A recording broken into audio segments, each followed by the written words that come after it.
នេះទាំង dashboard ទាំងរបស់អ្នកដឹកហ្នឹងហើយ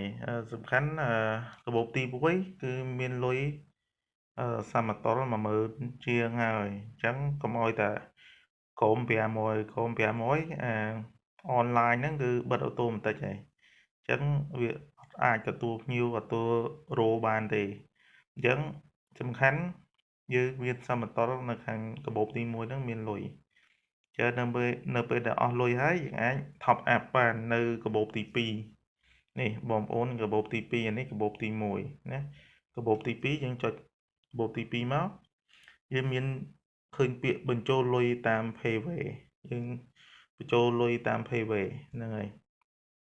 អញ្ចឹងPayway មានរូបរាងបែបនេះហ្នឹងហើយយើងចង់បញ្ចូលលុយយើងបញ្ចូលតាមនេះ Payway ហ្នឹងមកអញ្ចឹងវាចូលទៅaccount របស់ម្ចាស់ក្រុមហ៊ុនបាទហើយយើងបញ្ចូលលុយមកយើងចង់បញ្ចូលលុយប្រហែលដែលចូលជាទូទៅបងប្អូនបញ្ចូលច្រើនទៅកុំឲ្យវាយើងបញ្ចូលច្រើនដងយើងបញ្ចូលម្ដង5000ទៅឬមួយ10000អញ្ចឹងទៅហ្នឹងហើយយើងចុច continue ទៅ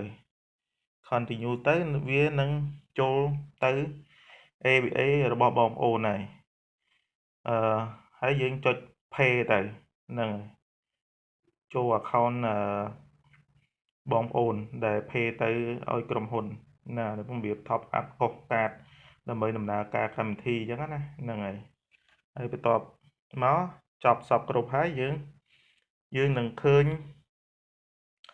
លុយហ្នឹងហើយវាចូលកាបូបទី2អញ្ចឹងយើងកាបូបនេះវានៅក្នុងរបបទី2ក៏ជាកាបូបដើម្បី top up